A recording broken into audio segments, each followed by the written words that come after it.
bokolanda masolo kimbangu tifi kuna nde bokoyoka makambo nyonso ya kimbangu véritable masolo ezali ke soki olandi masolo kimbangu tifi yango nde bana yelo otela bino nyonso bambeza ebele so na bandolo makambo ya bapapa esanga telema na mwa soki ndenge nini oui nanga alata ne kitambala yango na mwasi na malowa mutakala mutakala mwasi na ma kitoko te ye alata atikala ne naturel akanisi mwa suki na maboko zera omona mwasi na na tatu zotambola umane sakinda tala biloko wana na yebisi bino eza démoniaque perruque plante nini bo permettre basi na bino lisusu te batiaka okosi weka mtama bema kasi bloka bakimbangisa wana boniko mon frère komeka kuti koloba bongo te oyebi papa Simon Kimbangu kiangani soki mboka oyo ndimelaki ye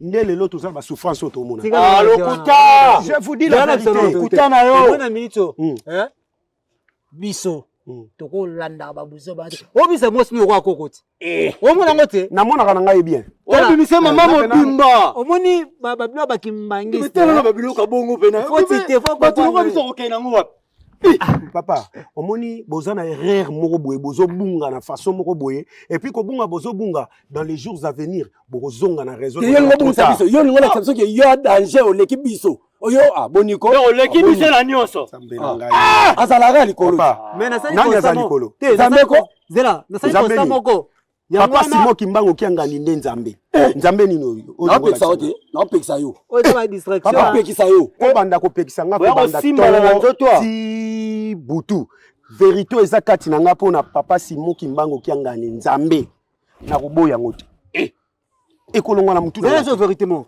o mona mitso tokosana te o ba Simon Kimbangu oh bana tanga kombwana na respect koloba ateke ba Simon kokoti anga te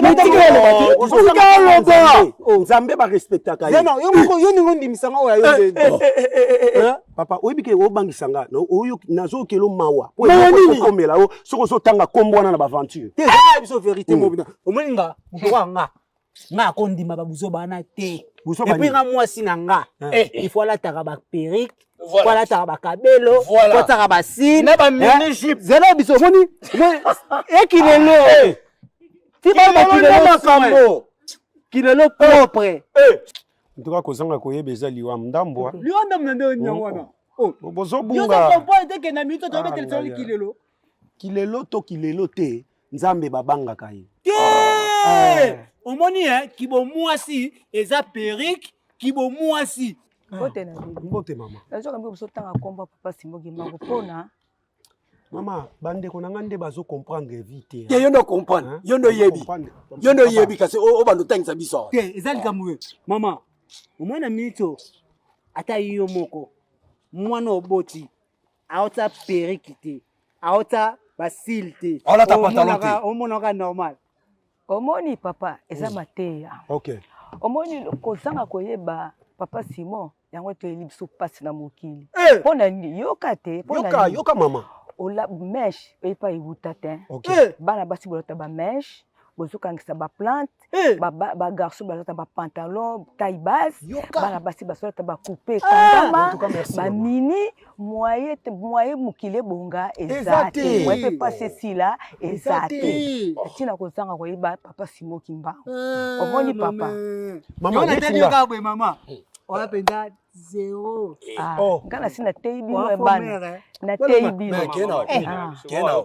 mama kambote opena makutu mafua toike ope faux jeune bilando za tala ngana faux jeune faux jeune tigero wana ona ndimila zala nga faux jeune mais lobi okopesa nga raison et para okopesa nga raison so na chebo papa Simon Kimbangu nzambe amtaloye ngalo masa malembe nini yango boyeko wana ka pona papa pona papa ba côté ya biso ko changer te ata la salaki pour bino ko changer te malembe malembe boete belo na boete boete nango to solo ka bien ba pesi to le mo yoka te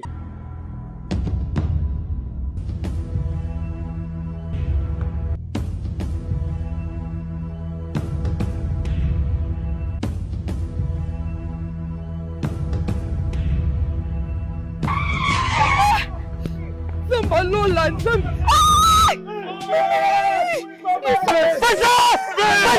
nalobi kimia ozala na kimia tozobondela tozosenga na nkolo na jésus nazareth oyo azali jésus de nazareth akusala kati na ye Papa, Jésus de Nazareth te. Jésus azalaka su na Nazareth te. Jésus akoma na nkamba. Papa di alungana kiangani. Makambo le 25 décembre ezalaka susu te papa. Donc Jésus abotama le 25 mai azakuna na nkamba. Di tala, kenenga mama pasteur. Kenenga mama pasteur sanoki. On va prier à l'hôpital on va distraire. c'est quoi Dadi? Tout ça la noka sikoyo. Hein? On makam. Na yoki na ngamba. Papa yoka nanu. Voilà, maman pasteur aïe. Maman. J'ai la maman, excusez. Na niveau ekomeli botala ba mort que c'est belé. To pona mort que moko yemala mubo meme papa ndakimia. Kombo ne nani? Kombo na Dadi mama. Tusamba.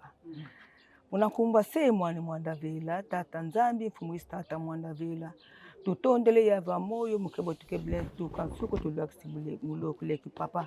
Tala mwana kutata mulimu santu sadi aksida nzambi ya moyo kabe tuko kazinge tata simuliki mbangyanga nisaki yange mwanda vela wiza waika mwana hapo mkumuna kumbwa sei mwana mwanda vela amen tata dadi vumu kama unankumbwa tata mwanda vela tata simuliki mbangyanga ni mwanda vela vumu kwa tata Opima mama vela muki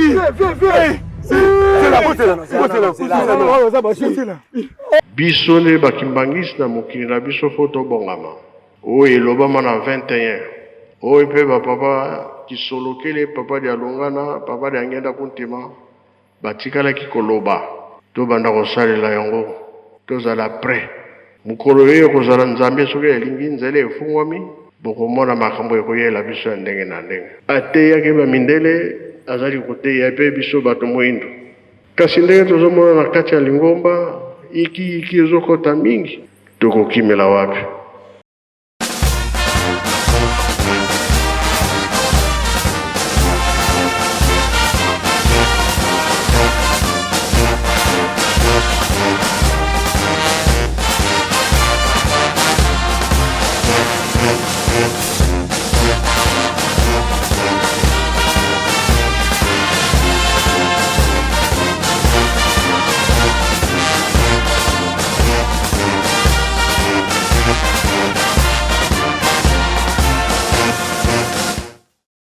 Papa Simon Kimbangu mbote na bino banso besika bozwami na mokola lelo esengo kati na mitema ndenge bokolandaka biso kati na Masolo Kimbangu TV et na émission Masolo ezali émission oyo tokoyaka epai na bino mpona koloba obele masolo ya monene ya Papa Simon Kimbangu belingomba na ye le 6 avril 2021, Papa Simon Kimbangu abandaki mosala na ye.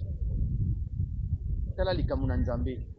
Papa Simon Kimbangu atikaki mokili oyo le 12 octobre 1951 à 64 ans. 64 lingi koloba 6 na 4. Le 6 avril. Yango biso na kati na émission Masolo tolingaka tolakisaka na biso na bino to yekola monene Papa Simon Kimbangu. Bana Papa Simon Kimbangu soki tokutani kozalaka na biso esengo lelo tozwi ndeko na biso ye aye tokosenga na bandeko na biso équipe technique nyonso eza na nsima balakisa biso ndeko oyo biso tozwi oyo toyambi na mokola lelo mpo ete na bino na biso toyoka ye nini oyo amemeli biso mpe azali nani bino moko bokoyoka papa mbote na yo Papa Lambert Macron. En tout cas, merci mingi papa ngana bon. Ezali sengo mingo moni Papa Simon Kimbangu ndenge akosalaka likambo na ye hasard ekozalaka te. C'est la toute première fois ngai na yo tomonana pe équipe technique nyonso ya Masolo Kimbangu tomona yo na mokola lelo awa na mboka ya Paris. Déjà santé za ndenge nini? En tout cas, santé va très bien. par la grâce, il y a Papa SKK, Ambele Tout-Puissant. Merci tokosenga na yo omibimisa kombo na yo ozali nani soki oza kimbangiste ovandaka na mboka nini po ete bandeko bazali kolanda biso bakoka koyeba topesi yo malo. Ok, merci en tout cas Papa Lambert pour la malobo esingai. Donc Nazali, donc premièrement je m'appelle Andrazi, donc Nazali c'est le nom d'Angai en tant qu'artiste. Donc artiste dans la salle sala ebele na domaine ya art, donc na salle peinture, na salle dessin, na salle chanson, donc je suis chanteur aussi, na compositeur, et puis na fait, je dirais un peu cinéaste, bon, pas cinéaste de manière pro, mais je m'intéresse au cinéma, quoi. Donc, on a fait ça film oyo et Nazali sympathisant kimbangiste, nauti na Bruxelles, na Bruxelles. Donc, nazalaki avant na ba église à réveil, donc na banda femme et là na église évangélique, donc on a Paris après na Bruxelles. Mais bon, en tout cas pour le moment, donc ça fait très longtemps, naza sympathisant kimbangiste. Donc na trouvaki que Dieu-là, il y a bien donc, à suivre. Donc, nous avons une expérience sur le banquisme. Donc, nous avons Amba, nous avons Papa SKK, nous avons Papa Mbenza, donc nous avons Papa Zako. Donc, nous avons une révélation belée sur l'église banquiste. Tellement que donc je reste donc sympathisant kimbanguiste. Peut-être un jour je deviendrai kimbanguiste. Donc religion dans la peine. Merci Papa Andrazi Mbala Ntilu ezali sengo mingi nenga na kozalaka mingi na maloba ya Papa Simon Kimbangu Kiangani, chef spirituel et représentant légal ya église kimbangiste ntango nyonso azali kote ya biso alobi biso bakimbangiste eza susu na ntango te biso koka koloba monene ya lingomba mpe monene ya Papa Simon Kimbangu, mais ezali na bato ya libanda malamu bango nde bakoka koloba. Ezali esengo mingi soki tozali koyamba bino bato bozowuta libanda bozoya po te boloba mokili mpe ekoka koyoka. Mais lelo oyo touti koyamba Papa Andrazi outi na mboka Belgique na Bruxelles oye na Paris po te tokoka kokutana eloko nini ememi yo po ete olongwa Bruxelles oya na Paris po ete oya kolobela kaka likambo ya Papa Simon Kimbangu? Voilà papa, je vous remercie pour la question.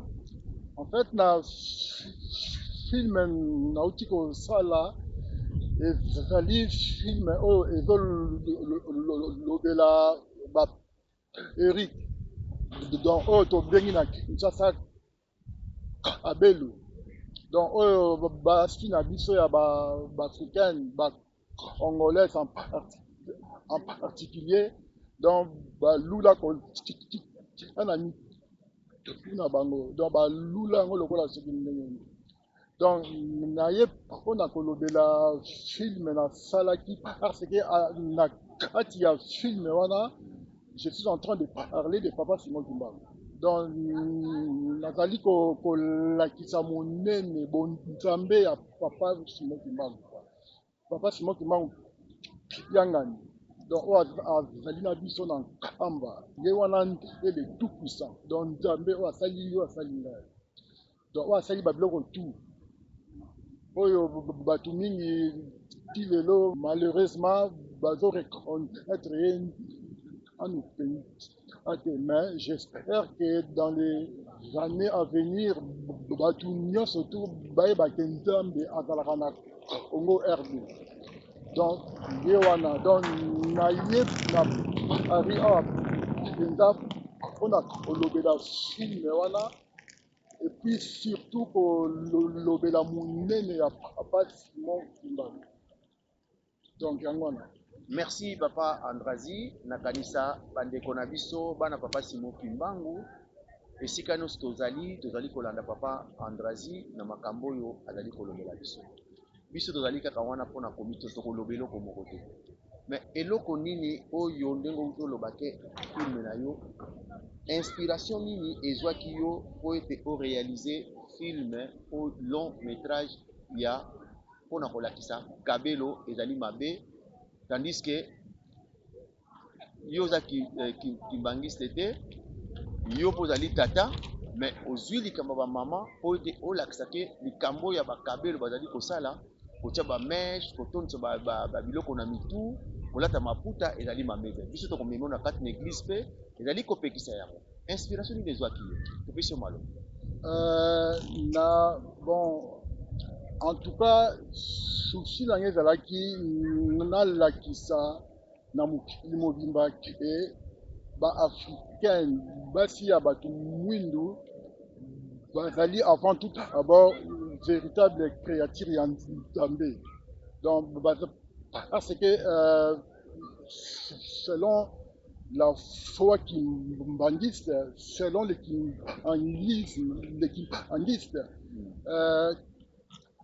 on a F Salamagana en Nouvelle-Jérusalem. Donc, la création donc, initiale, si j'ose dire, il y a Papa Escaka, Papa Simon Kimbangu. Je me suis dit, je me disais, ben, biso ba noir, ba sala biso na souki ya mindele te. Papa a sala biso na souki oyo biso ba tumidu ozaka nango. Sikoyo pourquoi ba africaine basi na biso ba tumidu il faut kaka ba tia ba perruque na mutu po ba zala ba paraître soi-disant joli bataki ba sini ngeni. Yango wana nazalaki na idée vraiment nasala film oyo mpona nalakisa et à travers basuki oyo baperrique basi na biso baafricaine banoir en général na mokili mobimba ezala bavedette américaine bastar donc noire américaine même bakonzi na biso basi na bango bazala tout temps na baperrique na mutu. Na mitunaki mais pourquoi est-ce que biso banoir basuki na biso ya naturel ezalaka te yango wana nazalaki donc ezwaki nga amutu ema na ngai nasala filme oyo ekoki koréveille conscience ya biso ya basi na biso ya ba donc ya baafricaine quoi. Donc, dans le film,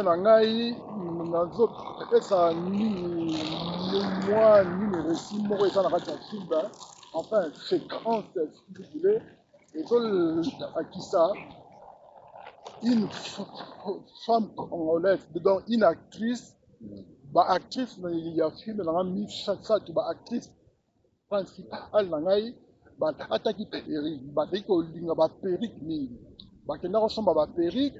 Après na retour na bango bakutani na mutu moko liboma alandi bango mutu liboma dérangeaki bango alandi bango après basi misatu wana ba actrice misatu wana bazwi ba perruque balongoli na mitu bajete yango boki yango na la bala ti mutu liboma aye alokoti ba perruque wana eyi nango donc nyonso wana ezali kosymbolize ke babiloko ya baperrique wana eza babiloko ya bien te eza neti babiloko moko donc mutu moko obakisi eloko moko na mutu na yo okomi lokola ozwi eloko moko boye eza ya bien te eza ya yo te ebimisi yo on dirait mutu ya liboma bon excusez moi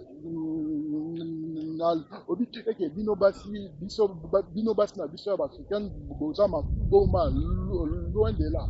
Mais ezali eloko na biso te. Donc yango na muta liboma alokotaki yango eyi nango. Muto oyo aza déjà liboma aye alokoti eloko oyo yo otiaki na mutu. En plus eyi nango atiango na mutu na ye. Donc il faut symboliser eloko moko ya bien penza te.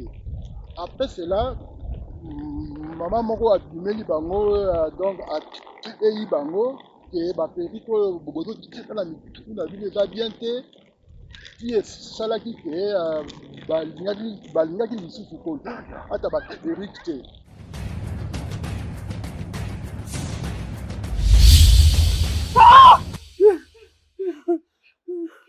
Bobanga te bana na ngai pamba te mvuluzi abikisi bino na liwa. Mpo na nini bolingi kosalela kaka biloko ya bapaya? Bolie bosalela biloko na bino. Bino bokanisi basuki ya mindele o bozali kolata lokola baperiki bobengi yango. Eske mundele akoki kosalela suki ya motu moindo? Tope indien akoki kosalela suki ya motu moindo? Pona nini bolingi kolata batu lisusu kati na bino? Mitu na bino ekotaka lisusu mai te. Mitu na bino etondi na milimo mabe. Eza ko etufe communication na bino na vuluzi. Boza bana Afrika. Bosalela biloko ya bokoko na biso.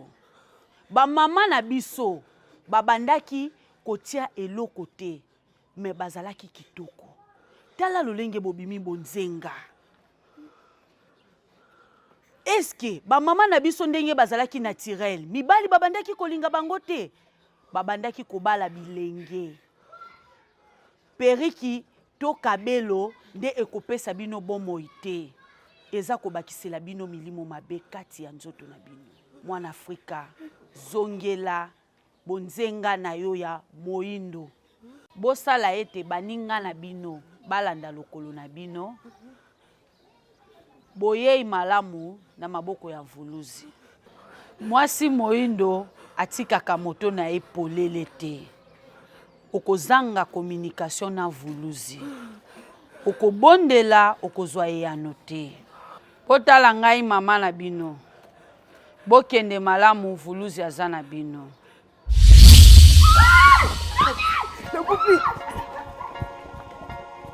Mais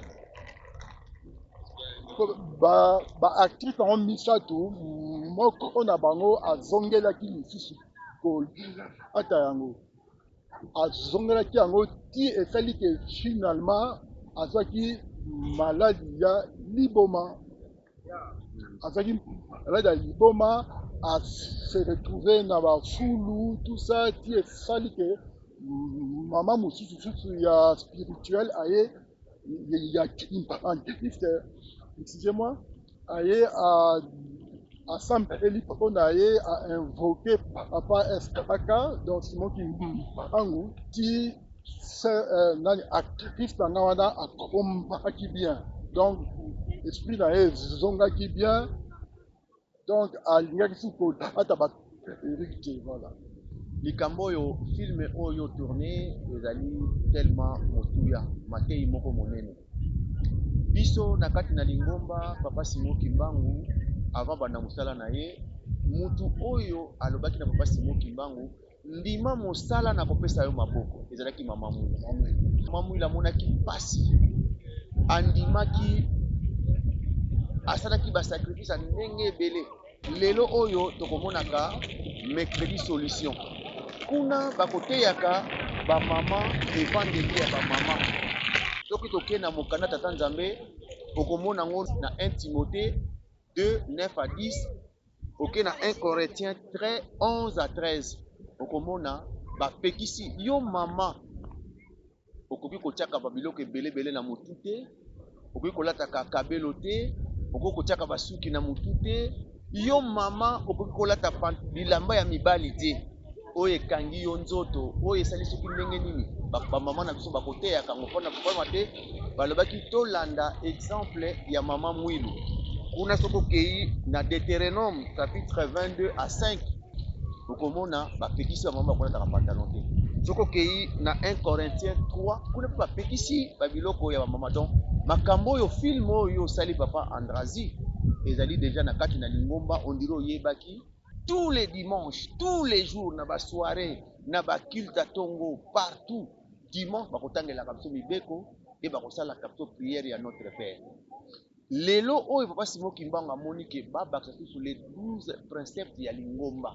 Pour kotanga kango, tongo midi, pourquoi poete, ezong, et ya la rappel, pour être papa Simon Kimbanga Kiangani, alingi mutu mokote, a croyant mokota kwa kobunga.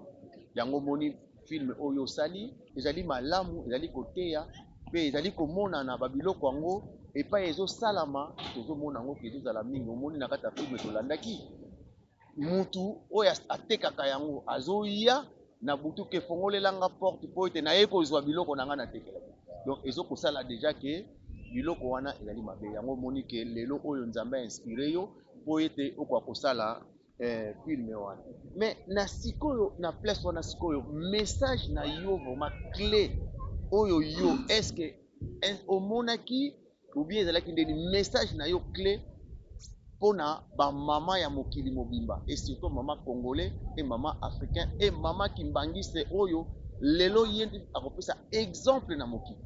Voilà. Merci Papa Lambert pour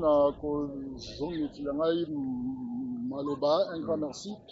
Donc, message dans le kaka ke bato balataka ba perruque ba mama on a biso o bazola ta ba perruque ba pesa ba cha esprit na bango kaka ke soki alati perruque nde abimi kitoko abimi belle soki ndenge abimi bato balula ye soki ndenge bameka kozongela esprit ya bikitambala bafula ndenge bamama kimbangisi balataka mpe bafula bazaka mpe kitoko baza babelle femme baza ebele bango nyonso bazaka kitoko balataka bafula bamaka kitoko bakufaka bato na bango bien bamaka mutu balataka bajupe ya milai barobe ya milai donc nini basuki na bango ezala à la limite bakanga na maboko balati mpe kitambala baza kitoko donc message na ngai eza kaka conscientiser ba mama na biso africaine ezala oza soki oza femme d'affaires oza riche ovoyageaka ezalaka soki ba Dubai banini lata kitambala na yo zala accompagné na esprit ya papa FKK papa Simon Kimbangu soki ozokende na babiloko na baperruque bakabelo otie babiloko ebele na elongi comme lokola sirène eza mabe papa alingi bongo te donc message vraiment ya film eza kaka koconscientiser eza nango obligation te baza oblige bato te ke o baperruque na bino boza nango bozwa botumba soki bobwaka o nini botika kaka kolata yango eza nango na importance te au contraire ezali kolongola bino communication na mbuluzi na papa Simon Kimbangu. Donc voilà. Bana papa Simon Kimbangu. Intelligence na sagesse eza biloko mibale. Okomona ke lelo oyo ozomona ke nga nazali na intelligence mais sagesse oza nango te mpona kodiscerne monene papa Simon Kimbangu kiangani.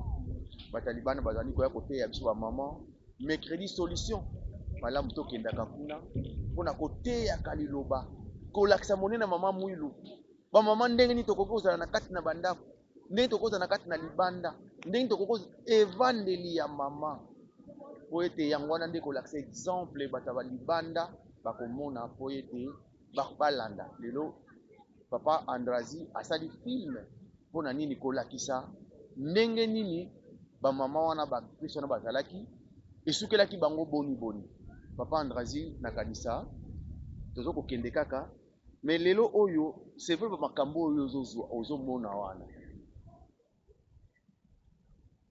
mpona yo sikoyo et tant que papa Andrazi mbala tilu papa Simon Kimbangu qui ngani pe lingomba pona yo ozomonela ngombe papa Simon Kimbangu yangani yende azali Nzambe wasali biso donc avec le tout puissant le Saint-Esprit le tout puissant donc ngomba nae azoko memango de façon à ce que bato o baebi ete baebae bato bazoluka lumière bazoluka Nzambe bayeba yende mutu aza source ya nyonso yende mutu aza donc na solution na makambo nyonso ezokodérange biso na mokili oyo papa Andrazi ozata na gêne moko te yo gêne en plus parce que soko ozolobela likama papa Simon Kimbangu et surtout papa Simon Kimbangu kiangani oyebi ke bato ebele bakofinga yo zoba est-ce que yo ndimi vraiment bafinga yo zoba bakotraite yo comme quoi ke mutu moko ayeba eloko moko te tandis que yo mutu ozali lisage omoni sagesse oyo ya roi Salomon yo lati yango po ete okoka koyeba monene ya papa Simon Kimbangu kiangani oyo tozokoloba bato bazoyeba nano monene na ye azali moto akosakana na ye parce que azobimisela biso makambo moko oyo biso toyebaki te azokolakisa biso ke lobi likambo ekoya lobi ye azoloba na biso yango mpo na yo sikoyo mpo bakobenga ozoba bakomona eloko moko ezanga ntina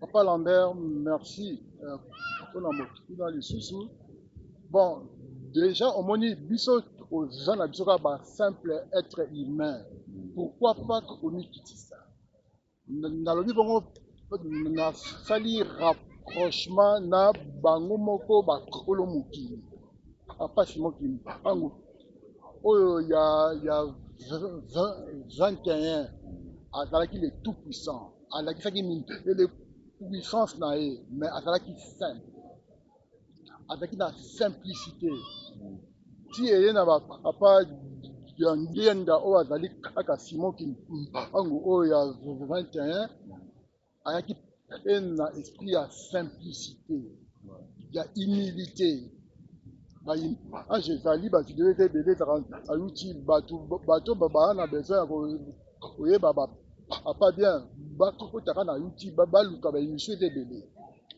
donc bazali bapapa moko d'abord simple bango baza bacréateur mais bayaki simple bongo biso bato ya mokili mpenza tikisi oyo papa eske aka oyo ozali na ye pour le moment azalaka simple azalaka humble tomona nano esika asilikila te et pourtant aza na ye mpe na droit asiliki na ye mpe abebisi mokili yango abomi yango mpe abomi na biso bato limwe na mokili biloko to alimwisi na ye aza capable ya kosala yango mais azosala yango te aza simple na papa Ngenza bango nyonso baza bato moko simple bato moko bafingaka bango babengaka bango ku bazoba oyo bato basala baétude te bakenda université te mais bagrand prêtre akosala donc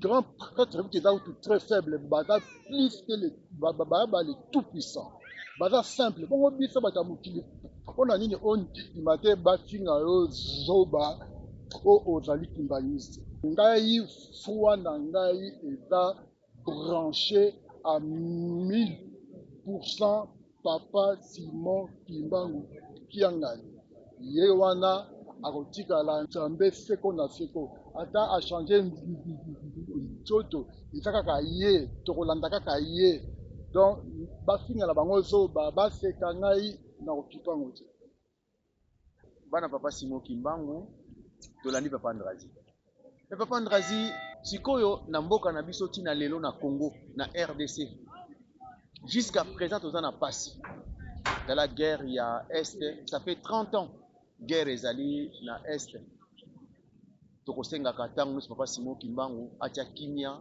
oyo ete kimia ekota na bandeko na biso ezali pasi tomonaka bandeko na biso baza kokufa ndenge wana mais mpo na yo sikoyo solution ya Congo ya RDC ekouta wapi papa Lambert na ngai franchement oyo eza sujet moko jour et nuit na kanisaka yango ere moko boye ezokoma un peu donc révoltant. Donc c'est tellement énervant que Congolais en particulier, on parle ici de Congolais à Kinshasa d'abord, parce que il y a RDC, voilà pour et si quand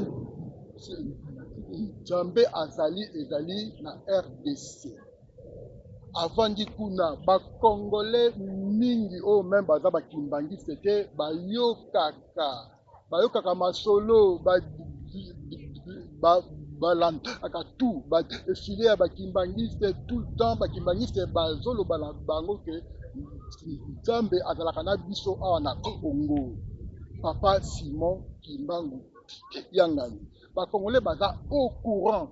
Excusez ngai, je ne suis pas venu ici pour nalinga koloba mabe ya politique na Congo te, nalinga te parce que église kimbangiste balandaka oyo politique nini gouvernement sengaka on a bakosa à politique balandaka oyo gouvernement sengaka balandaka ma gouvernement église ya solo yango wana et respectaka gouvernement akutu bakonzi basali erreur moko boye église kimbangiste elobaka te. Lelo toyoki makambo ebele ndenge tolobaka bao bautaka mosika ntango baye balobaka mama Ramon akomi moto ya kala mpo ye ntango bazalaki koyawa azalaki koya na bapaya mingi ya États-Unis d'Amérique na bango nyonso bazalaki koya ye lelo akoma kimbangiste aza na carte na ye ya lingomba teni na ye yango kaka lataka kolakiseke akoma kimbangiste ye musala na yo koteya kobenda bato bayao ntango président Obama azalaki ye ntango amonaki makambo ya bien awa topesaki ye foto ya papa mfumu mbanza amemaki ti akenda kopesa yango président Obama ayambaki yango très bien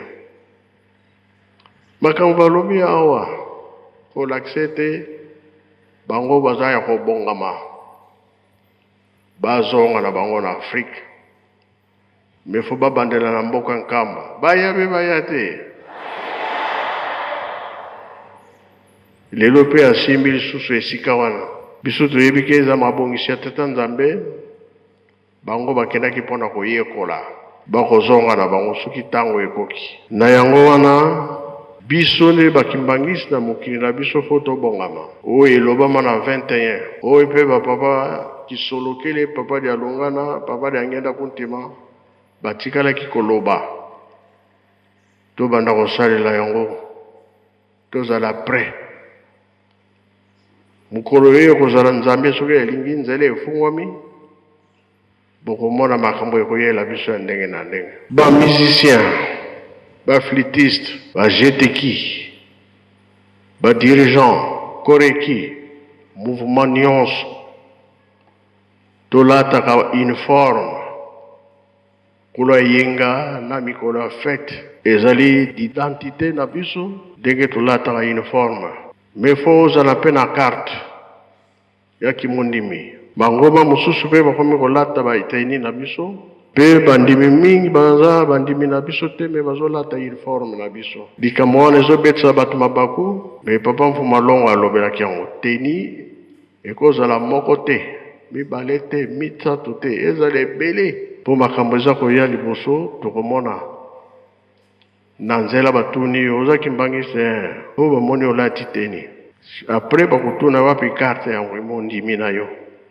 soki eza te oza kimbangisi te loko mibale wana ezali nécessaire teni na karte ya kimondimi croyant mama Ramon na ye awa eza na karte na ye ya kimondimi alati mpe teni na ye elasi ke eza nécessaire epa tozokende makambo ekozala me tozoyoka ezokweyisa mobulu na Kinshasa baboyi kolata teni oyo papa moto alobi te ngai moto abimisi makambo wana jeteki boyembela biso nano nzembo malgré eza na Kikongo bakoexplike yango luki lwengela bana bolanda oyo eza na nzembo luki lwengela bana oyo mpe akoki kotraduire yango na lingala aya liboso.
Toko expliquer nzembo na lingala nakomaki yango otanga.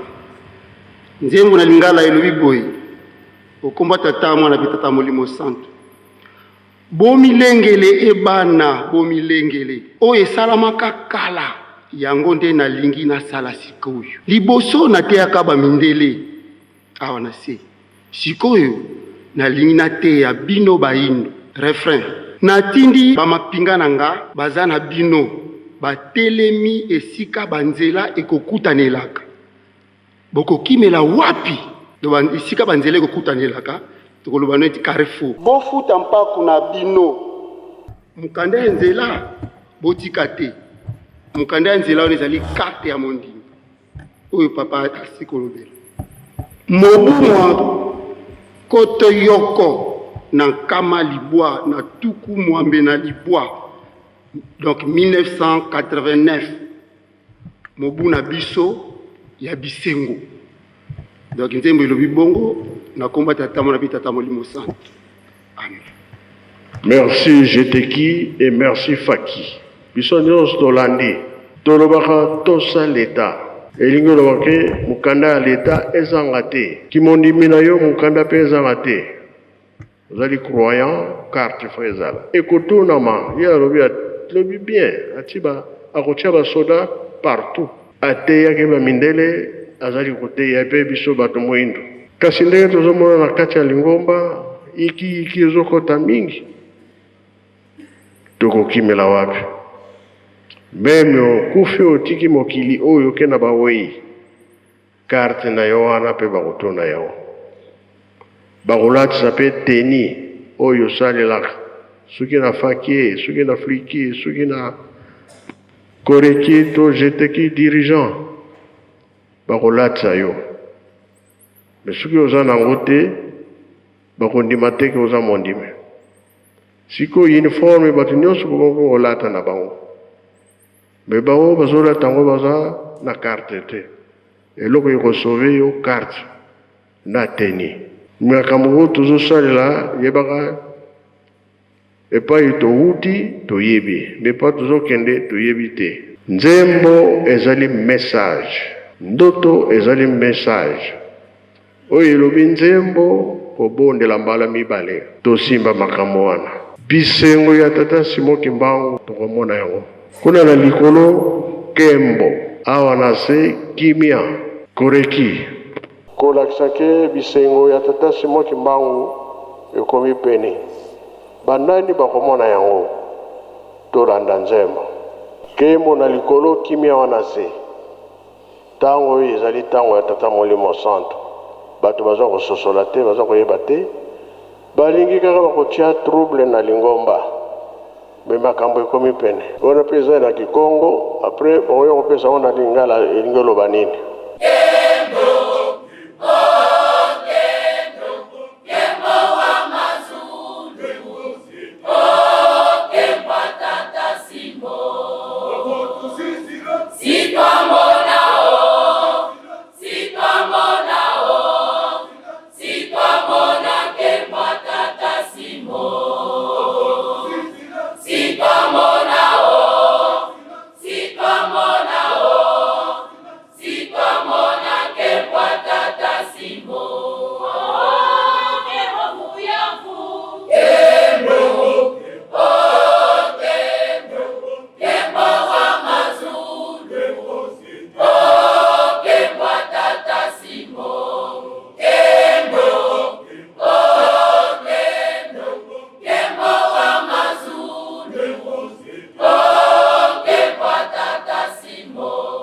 Merci Koreki, merci Faki.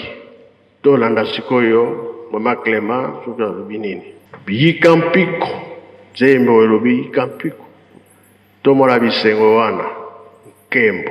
Merci Nzambe molimo monsanto. Nzembo elobi boye. Kembo to esengo po nkembo na lingala ezali na lingala nkembo balobaka pe esengo.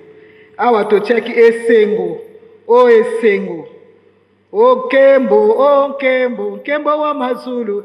Esengo ya likolo nkembo, esengo ya likolo. O nkembo ya tata Simon. Avo tozizila. Soki tokoyika mpiko tokomona yango to soki tokotia molende mpiko na molende eza ndenge moko. Soki tokoyika mpiko tokomona yango soki tokotia molende tokomona yango. Tenor ezongisi nkembo mvuyamvu nkembo ya bikeke na bikeke to nkembo ya seko to nkembo ya libela tozongi lisusu nkembo ya likolo nkembo ya tata Simon. Bazi nde ezoloba boye nkembo zietele nkembo epanzana esika nyonso nkembo zietele nkembo zietele nkembo ya tata Simon. Donc nkembo epanzani esika nyonso nkembo ya tata Simon epanzani esika nyonso. Nde réponse kaka ezali ke na nyonso ezoloba soki tokoyika mpiko nde tokomona nkembo yango soki tokotia molende nde nkembo tata Simon abongisi biso tokomona yango na sisi boye papa. Merci maman, yena leo kovanda elakshete musala ya tata Nzambe ezalaka ya pamba te lifuti nango ezali kasi yika mpiko nde ntango wana nde olongi oyo ezali ke bisengo na likolo kimia wana se ye atei bamindele azoteya biso bato mwindu kasi baderangement ekomi mingi songi ekomi mingi lokuta mpe ekomi mingi tokosepela ndenge nini yiluselemi yango oyo lelo kota na yo sala na yo me mikolo koya tokokota ndenge tokotelaka te severe ekozala makasi nde yango wana tolobi tobongisa makambo ekomi pene moto mwindu asouffrir mingi Nzambe alingi akata likambo na ye.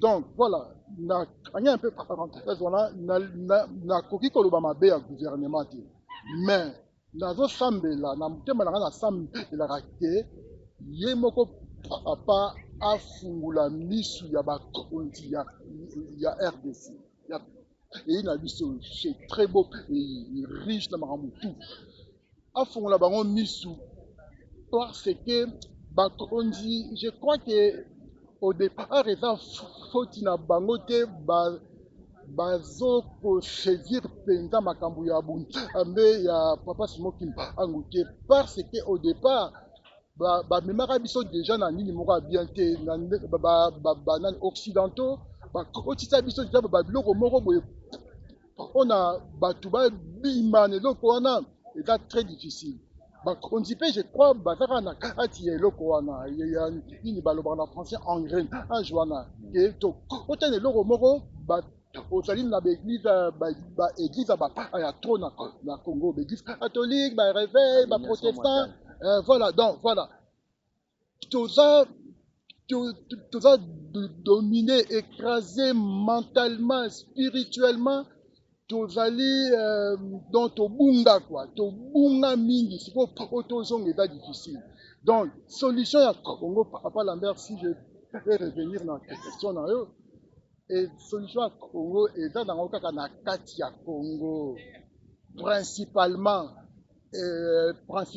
na Kamba Nouvelle Jérusalem donc Kamba Nouvelle Jérusalem yango na des direction spirituelle on a biso ebonga na makambo nyonso na badomaine nyonso to banda vivre erré na mboka na biso quoi donc eza nango inutile ya koya koluka solution ya Congo chez les gens qui ont fait que le Congo ezala ndenge ezali bongo Donc, au départ, bateau qui kobebisa nini Afrique, baza bango te bato bakopesa biso solution. Solution la biso ezali sans faute. Je dis bien sans faute. Donc, sans la moindre faute, et pas il y a Papa Simon Kimbangu Yangani. Solution la chose à tout. Donc, ça ne sert à rien de IRSS, ok, en France, ok, en Angleterre, ok, tout la Sévina, tout soi-disant, baronde, baroya au Tchad, à la biso, c'est zéro. Zéro, ya Mouneli.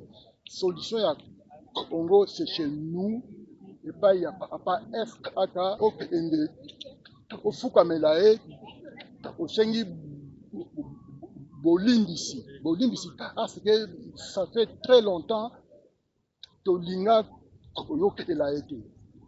Olinga Oyoke la papa na misa tuté. Papa Simon Kimbangu Yangani, papa Bianitenda, papa Kisolokele, papa Dialungana, papa Nyes tout on a dans Trinité en Diane. Olinga Oyoke la bangote depuis longtemps. Donc il suffit qu'au pays, au Fukami, au 6 milliers.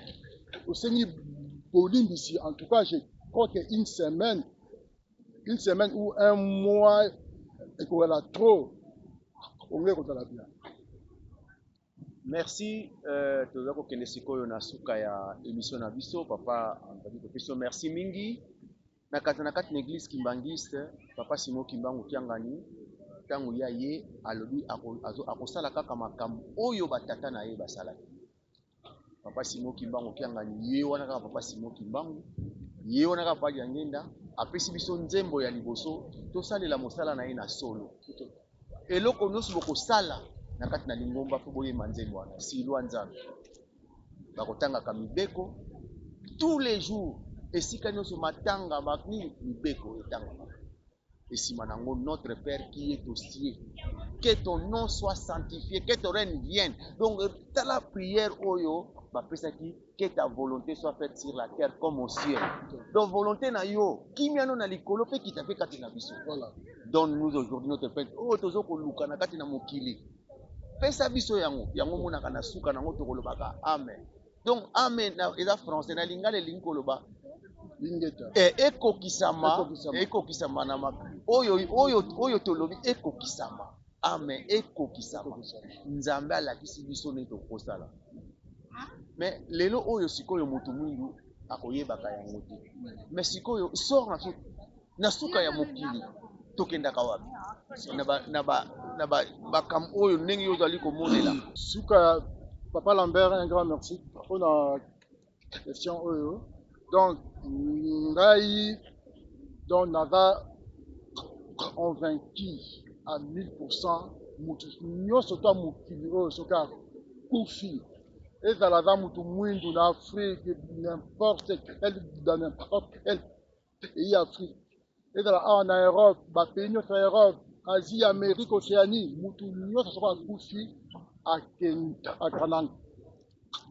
Amba Nouvelle-Jérusalem, na RDC, d'ici là, âme ya batu nyonso tout ekindaka. Vous êtes convaincu donc? Naza convaincu à 1000%. Au mona déjà? Na mona na yoka témoignage moko et bon eza ngai te abasa na yoka témoignage moko mutu moko boye azalaki na papa lienda na époque na ye bazaki na prière je crois bazako sambela bazaki na enfin je ne sais pas réunion moko boye ya prière badlo moi bon sikoyo mutu yango donc kimbangi c'est quoi ayoki azwi message je crois na téléphone na ye azwi message que oncle na ye auti kokufa na village auti ko donc kokufa na village moko je crois na Mayombe boye sikoyo mutu yango alingi asenga permission ya papa lienda asengaki permission mpona akende epai ebembe ya oncle na ye ezali sikoyo papa lienda donc homme aza na ye Saint-Esprit ayebaka tout ayebisi ye en rigolant ayebisie o ta mutu vanda na yo po mutu oyo akufi azoya awa. Ah bon? Papa yango azaki kimbangiste mais on dirait azaki na foi penza mingi te a insisté kaka akende ti asalaki soki mwa nini moko boye ase retrouvé na premier papa te mpona azwa transport akende epai ebembe ezali amona mutu moko azoya na kifunda na ye na mutu yango ezalaki oncle ne wana papa ngo ntango amoni oncle na ye alobi abangi abi oncle okomi awa ndenge nini oyesala nini awa oncle na yango ayebisi ye okufi epai yaka ezalaka nde awa apres papa ngo abangi amati rapide akei koloba na papa yenda abi papa avant kutu aloba papa ayebisi ye outi deja na village epai oncle akufaki papa ayebisi ye tete papa namoni ye na premier porte donc elingi elobaka bato nyonso ya mokili soki bakufi bakendaka esika mosusu te eza te bakendaka seulement na nkamba nouvelle jérusalem na rdc kambo outi koloba batémoignage ezali ebele ezali ebele mutu na mutu surtout bino banopesa batémoignage telema ezali ebele lokola ngai moko mpe nakopesa mpe témoignage oyo mpe eza mpona ngai te mekoki mpe kolendisa bato azali kolanda biso mpe na ndenge opesi lisolo ngai nakendaki na Kinshasa mama na ngai azalaki malade nakomi na Kinshasa nake kotala mama fale nakende nkamba na fete ya le 6 avril nalobi na mama moyen nakende ezali te parce que lokolo nzoto eza malade malamu nazala na yo mwa moke azalaki na hôpital aki Mbanzeka mais mama na ngai alobi ke non yo kende na yo ngai nazoya kende na yo mais na état azalaki nango ngai nalobi ke mais ndenge nini yo na état oyo okoya ndenge nini okoya na bakamio bautimba obie ndenge ezali kaka mpona kolendisa nini alobi te yo kende na yo ngai naza koya ngai le lendemain nake nkamba nakomi na nkamba quelques jours après bayebisi ngai ke mama atiki biso nazokende sikoyo nazalaki na travail na service parce que nazalaki kofilme nazokende sikoyo epai ya papa Simon Kimbangu kiangani mpona kende yebisa ye ke tala mama atiki biso mpo nazonga Kinshasa mais nakomi papa nafukami nalobi eloko te alobi na ngai ke nayebi eloko oye koyebisanga mama azali déjà awa le tout puissant donc esinga papa Lambert donc nazongela moke sur makambo enfin bacongolais oyo bazoyeba te titi sikoyo ke baza na nzambe na Congo vraiment banini barévélation ebino ebele batémoignage ebele bopona nini bacongolais bokoki kosala ta mwa semblant te entre guillemets bomeka bolongwa na babiloko na bina binzambi boloba bomeka kosapprocher de papa Simon Kimbangu yangani bokomona changement moko donc ekoya ya rapide bokocomprendre vraiment eloko eza kosala biso pasi na kati na mboka na Congo na RDC tozo ko reconnaître monene ya papa Simon Kimbangu yangani te ce qui te reconnaître dans quelques secondes automatiquement seconde mboka échange mais eloko ya spiritualité tozo koyeba yango tozo kosenga na kati na lingomba tokosenga na bambuta bameka ko renforcer côté évangélisation po ete ezala makasi tokoka koyebaka kote ya pamba te na filme na yo bakabelo ezali identité moko satanique ezali kabelo kotia bameshe ezali ja identité ntango yo totambola na nzela otie bameshe na kati na mutu ata obombi yango mais eza déjà satan zomona jaki identité na bio wana azali mutu na biso malamu tozala lokola Bartimée azalaki aveugle mais ntango amoni kaka cortège ya nkolo Yesu ezali koya ayoki kaka so atuni oyo azoya wana nani balobi neke mwana nzambe mais Bartimée azomona te mais na kondima na ye Bartimée alobi kaka nkolo na nga namona bongo biso bakongole bongo biso bozomona na miso bozomona bamiracle ezosalama na nkamba bato mingi bazokende meme baprêtre bapaster bazokende baza kopesa bino batémoignage bozolanda batémoignage mais oyo eza na papa bakongole soki amoni kaka oyo ya Simon Kimbangu oyo amoni makambo oyo eza lié donc au kimbangisme kuna bango ebebi basepelaka te bachanson nasalaki justement kopesa bachanson na nga nasala album nayemba bachanson kaka donc spirituel chrétien si vous voulez nalobela papa Simon Kimbangu te mais à un moment donné je me suis dit bachanson na nga il faut natiango na contexte kimbangisme tala baclip na tia en évidence papa na chanson na ngai zoyemba oui je chante je suis artiste complet nayembaka nabetaka guitare nayembaka nasalaka album na kipindi ya plusieurs années na zoyemba yo nzambe otika ngai te na bazwi image ya papa eskaka babimisi na clip na zoloba yo Yesu bazwi image ya papa Dialungana oyo azali véritable Jésus Christ oyo bato balukaka na mokili oyo Jésus aza mundele soki ndenge nini waya Jésus azaka mundele te Jésus aza noir kombo na ye Dialungana Kiangani Salomon fils ya Saint-Esprit, papa Simon Kimbangu. Donc voilà, je batie image dans la chanson.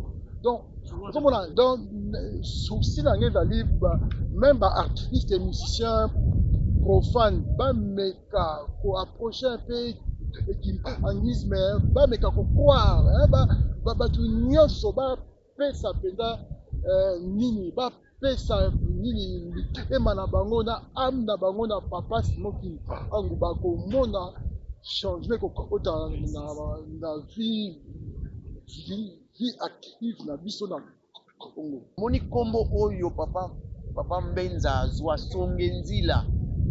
Donc biso oyo aza tata na biso papa Mbenza tata na biso. Biso tozali bana na ye donc ba songe nzila biso. Tozo kolakisa nzela ndeti biso tozo koloba boye tozo kolakisa nzela. Tolobaki na mokili ke le 25 décembre ezali date ya naissance ya nkolo Yesu. Parce que nkolo Yesu bazali kotela biso wana azali acteur ya film. Elongi wana eza ya acteur ya film. Mais biso tolakisi na mokili à travers songe nzila pe lokola azali nkolo Yesu abotamaki le 25 mai. Yango monaki tango wana mokolo wana bazoko kota bibwele ekende kota po ete kende koloba abota papa bibwele ya laki bibwele ne laki na mwani elobaki teke avril elelaki mais on a kolakisa ke kolos mais lelo yo un nom qui baptise olobina sur ya lungana ndenge nini oyebeli ke papa Dialungana ye wana poto kende kosukisa papa pona zama mulai déjà papa Dialungana c'est la monnaie dominae et faire en sakangai na passage biblique oyo bakinini baebi na Ésaïe 53 verset 1 tibade ba 3 ba 2 bon oyo verset oyo chapitre oyo à travers lequel bazolakisa nini représentation un peu physique ya nkolo Yesu aspect physique ya Yesu ya mwana nzambe azalaki mutu moko azalaki toloba na terme un peu péjoratif azalaki il n'était pas beau donc mutu akoki kosepela na ye te du regard okosepela na ye te donc papa Dialungana azalaki bongo mpe ndenge azalaki na biso na nkamba na mokili oyo azalaki bongo alors eloko oyo nga namona elekela ngai en tout cas s'il vous plaît mes frères et sœurs oyo bazolanda émission oyo c'est vrai qu'à un moment donné naza na problème ya kobégeye un moment donné Babylon Moussousou, Nalobango sans bégayer. J'espère que Koyoka Malobananga vraiment sans problème. Alors, pour le moment, donc, et Zali rêve dans ça là. Na se retrouva ici Camoro, je crois que na Europe. Na zakina ati ya train, voilà. Na ati ya train. Dépendait que voyager dans la province, je na Belgique, na évité ce qui va. Alors, na ati ya train wana, je me suis retrouvé na ba chrétien non kimbanguiste, ba chrétien d'église à réveil. Écoutez-moi bien s'il vous plaît mes frères et sœurs, surtout ba congolais. Je m'adresse plus à bino pour binonde pour vendre pas une zamba za me boza kaka mitu makasi bozo yo kate tilelo bolingani bo surtout quand la dernière minute et ça va trop tard ou quoi. Alors je reviens ma rêve na ngawana na moni ba chrétien. Il y a une église réveil, une église évangélique. Na kati ya train bazoyemba nzambe bonaboye un moment donné soudain na mona nini na moni batongo wana nyonso tout mis na bango et se diriger même endroit qui babandi koyemba sikoyo à voix haute bango nyonso tout bazemba mwana nzambe oh sikoyo na tala boye na moni papa dialunga na ndenge azalaki elongi na ye tout papa dialunga na ati robe moko elanda moko je crois ati alon en chemise moko boye pembe donc azalaki ma en blanc moko boye ya pembe moko ya kosakana te azoya sikoyo na gloire ya train omoni na train couloir tout ça eséparaka basiège tout ça papa azoya papa dialunga na azoya en vitesse ntango bato wana bamoni ye bazoyembela ye bato aréveille pourtant bato oyo balelaka jésus ya motu mwindu te bango wana namonaki na rêve wana bazoyembela ye mwana nzambe alors je me suis dit mais comment est-ce que bato oyo ya baéglise ya baréveil être mpe bato ya église catholique mpe bazalaki wana comment est-ce que bazobenga papa oyo ya mutu mwindu mwana ya nzambe na kati ya rêve wana ka papa sikoyo nalingaki nasimba elamba ya papa dialunga na boye nalingi nasimba boye okaki tellement vitesse wa sikoyo na kati ya train omoni baporte ezalaka oyo eseparaka banini bawagon bacompartiment tout ça oh mais nakamwaki namoni papa dialunga na aleki au travers de la porte. Donc, porte est fumamité, mais il y a l'équipe. Après, ce qu'on a vendu, on a dit, ça fait une papa dialunga, on a sali. A auto ça dans miracle, à l'équipe, la porte, mais porte est fumamité. C'est bizarre. Ce qu'on a vendu, tout là, qui un peu koyemba. Après, na moni, na même porte, kakawana, par laquelle est passé papa dialungana na moni yango sikoyo nde efungwami apa okopeka ya africain apa moko ya simple boya afunguli yango azwanya ye malembe mais sikoyo papa yango nde na négligaki ye nabi oyo yango kaka voyageur kaka kwa tout ça sikoyo ntango nalamuki nasutuki na oli je me suis dit mais sikoyo papa oyo azongaki wana mosusu ezalaki nango mpe kaka ye moko papa dialungana mais achangeaki mwa na culture quoi et puis na regrette na bi pourquoi na solisaki ye te ou na saliwaki ye te voilà. Bon. Merci tokomi na suka nde tozokoloba yango papa Andrasi balivre komi balivre ebele sikoyo mpona kozwa balivre oyo tomoni balivre okomi papa Simon Kimbangu, le Saint-Esprit, Dieu Tout-Puissant.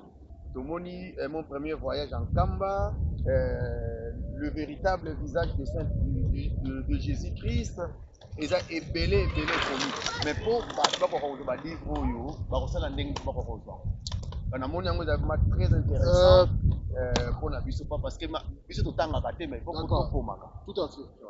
Alambert, merci pour la question. On a dit que les Français étaient loin de là. avec respect, beaucoup de respect que je vous dois. Na rochepelana, nana lobelo moi muke par rapport à inspiration na vana on a retrouvé ba livre. On a commis ba livre et belé. Na koma ba livre belé donc na vana ba yi. Kuta mutua donc na vana ba livre je crois depuis na komo koma. Na vana au moins na 300 livres, bon, livre, monsieur, livre, histoire, roman, nouvelle, roman, mais, pourquoi est-ce que nous avons une inspiration mini na koma? Ngai artiste, autodidacte. N'a pas plus artiste autodidacte, n'a pas en académie, mais n'a pas plus autodidacte. Donc, n'a pas fait écrivain, ni na sala ba étude ba lettre, c'est ni. Donc, il y a une inspiration, voilà, inspiration qui vraiment yangwana. Alors, mukolo moko avant là comme ba livre belé boye. D'abord, premièrement, frère nangai mutaïb sangai, frère nangai azaki. À l'époque où on a eu Zalaka Moutuya réveil, on a ensemble la l'église à réveil, tout ça. Aïb Sangai Andrazi, yo ozali artiste. Soki onimeli papa Simon Kimpangu, à côté ça aussi d'inspiration donc il y a un bon, à l'époque comme nandaki nanga Moutuya réveil, na négligé qui m'a mazaroloba. Naroloba na yeke o a bino pe bakimbangisa ngo bolobaka to ambazala kasi papa Simon Kimbangu soki Yesu azala soki nani ya ezala ngo makamna meza ngo lo kuta quoi tie sali ke mikolo moko na vandi epa na ngai na vu image ya papa Simon Kimbangu oyo ya 21 oyo atali kuta na nazo alors on a un ordinateur na tie photo on a l'hôtel oui puis que il faut sentir que mutu on a alors na écran il y a un ordinateur avant mutu le la bisoté avant jambe donc c'est à travers image que papa Simon qui m'a qui a liputa qui na banai ko la bonne ambe à papa Simon Kimbangu. Si na bengi frère nangai aibisinga voilà donc c'est sûr que papa a touché au yemoko. Et puis on est salé qui na kinara bankamba na kutana ba papa. Alors on a ba livre proprement dit la salaka rêve moko boye na moni papa mbenza na moni ye na kato zakina ye na rivière okoboye na katia rivière wana. Donc, biso mibale toza na kati ya rivière bilamba ya papa mpenza ezopolate bilamba nanga mpe ezalaki a sec biso mibale na kati ya mai moko boye donc et puis alakisi ngai ayebisi ngai ala banina oyo yango balivre ayo na kati ya donc ya rivière livre on a simbi yango à sec on dirait la réalité à l'envers on dirait film na simbi ba livre na kati ya rivière boye ba livre epolate ayebisinga ba livre na yango et puis ndoto siki wana na lamuka na benga frère na raconta ye ayebisinga ye bapesi yo mosala ya kosala ba livre ezalaki na année 2000 tokoloba ba 2014 na commencé koza sympathisant Kimbangiste et puis nabandi kosala ba livre nabandi kosala ba livre mais donc pour ça na ezali que un jour okoma pe croyant Kimbangiste. Ah oui mais voilà wana ezalaka eloko moko eza personnel tellement je me suis toujours dit que ngai naza être humain nazalanga parfait bato parfait. Je me suis tellement dit que l'église qui enfin religion la biso ezali religion moko tellement exceptionnelle C'est une religion différente dans la religion mini. Je ne suis pas ici, on en a minimisé la religion, mais il faut quand même tout le bango, l'église kimbangiste, l'église il y a sol, l'église en També, donc l'église où il y a déjà à Zawana. Donc, je me suis toujours dit que la kimbangiste, ce qui y a papa FKK à l'obi nangai, soit ce qu'à l'obi nangai, bongo, le même jour ou le lendemain ou une semaine après la kimbangiste. Pourquoi je dis ça? Parce que ce qui y a à l'obi nangai, c'est que à préparer déjà que makambo ngai peut-être en tant que mutu dans ça là quand c'est peut-être été elongwa libela moni papa ndaza nanga santé mutu asa nzate na mukilo toza bata masumu mais ngai na mona ka religion na biso kimbangi religion kimbangi eza tellement religion ambe ce qui na komi kimbangi c'est là bato bamonanga mpenza ke na bongwami ya soki naza susu andragio bayebaki te soki nakoma mpenza lokola angelu ya papa toza na baexpérience mingi bambuta mingi lelo bakei bazalaki babibliothèque tokoloba soki papa apesi biso nzela papa aza na baniere mingi aloba ntango mosusu omoni lelo oyo ndenge yo ekoloba deja nzela no yango ntango nzambe apesi yo peut-être oye koloba parce que toyebi te epai ya nzambe un jour ezalaka 1000 ans yango mona papa diange na bandaki koloba na biso ntango nyonso ke toza bajeune bato bakatake papa kufi na 74 ans aza komaki mokolo mais un jour epai ya nzambe ezalaka 1000 ans nani aza kokusa 1000 ans aza te donc toza bajeune likambo na nzambe ntango yo ozozela yango oyebi oyo oya lobi te tout à fait au décider que kondima Hébreu 11 la foi est une ferme kondima na yo ndemo de komisa yo papa Lambert vraiment nga penza kondima na ngai nalina contredire yo te s'il vous plaît kondima na ngai foi na nga l'église kimbangiste eza inébranlable eza na acheté donc kondima na ngai eza te kona ndima mpona impressionner bato mpona na amuser bato moko bosoki nde kondima na ngai eza ya motema nayebi ke ye wana le créateur papa Simon Kimbangu kiyanga ye wana moto apesaka biso bomoi mikolo nyonso na preuve nde nasambelaka ye chaque jour nasa motema naotambola ndenge nauti préfère na ye na étude avec mon fils.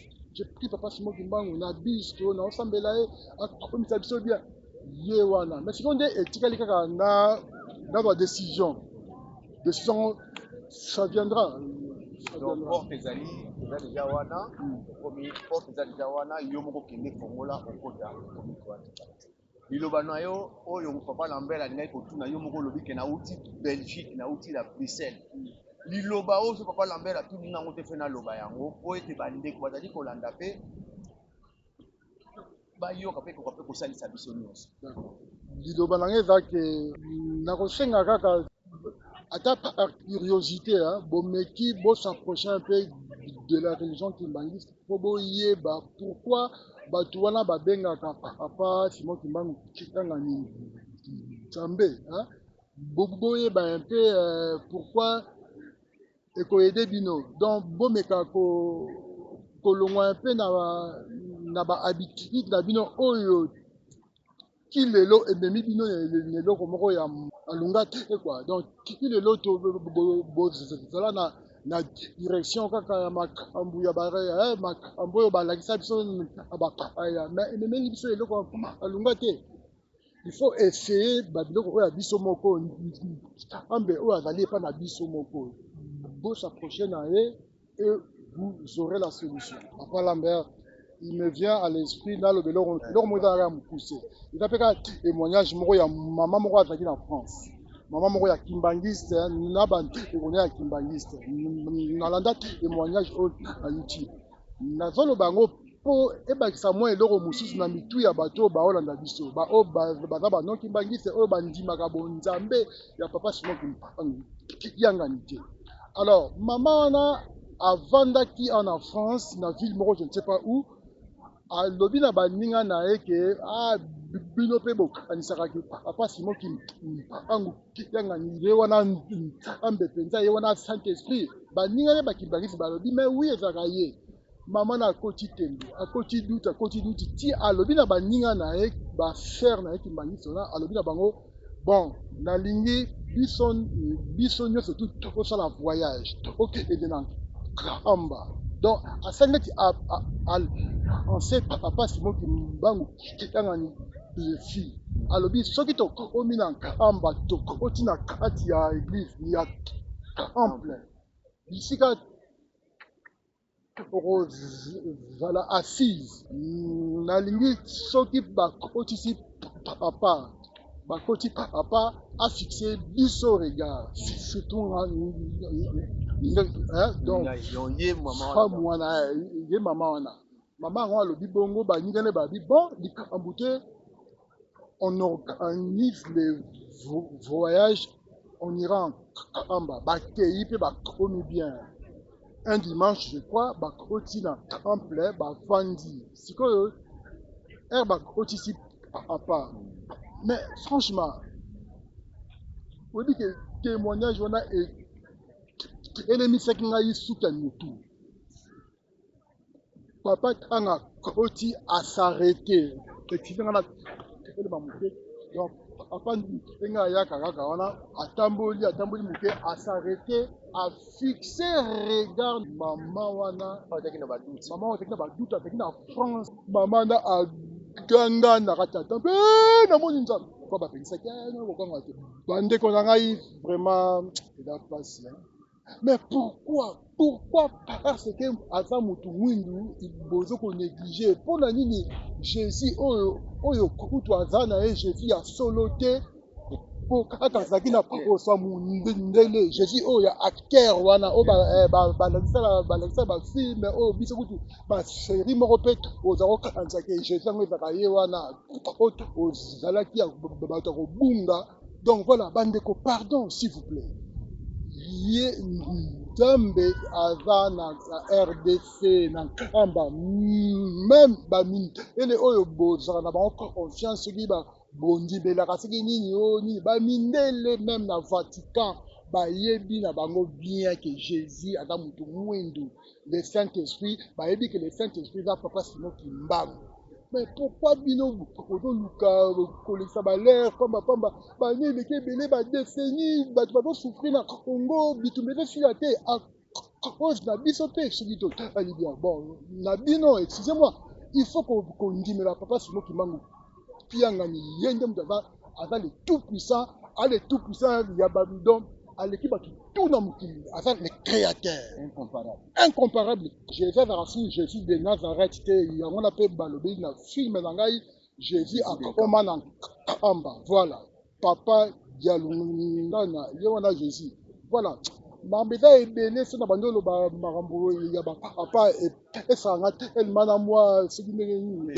Oui bon merci Pepe Bandikoya tokomi tozali na télévision vraiment merci mbala nsima papa Simon Kimbangu kiangani abongisi pamba te grand boussole ezali ndenge omonaka biso motema ezaka epa na ye mwaye toloba susu mingi ezali te eloko tokoki koloba topesi yo merci ndenge oyaki na Paris na mwana azongisa bino lisusu na Bruxelles na kimia pamba te bondimi kosala trajet Bruxelles ti Paris po ete boya kotatola monene na papa Simon Kimbangu kiangani azongisa bino na kimia papa te oyo bolobi bato bakolanda bakoyoka moko to mibale oyo akondimela eza lifuti na yo yozima pamba eki mpe nzambe asepeli nzambe mpe yozima pamboli libana papa Simon Kimbangu na mokola lelo tozala bele bomoko distraction totika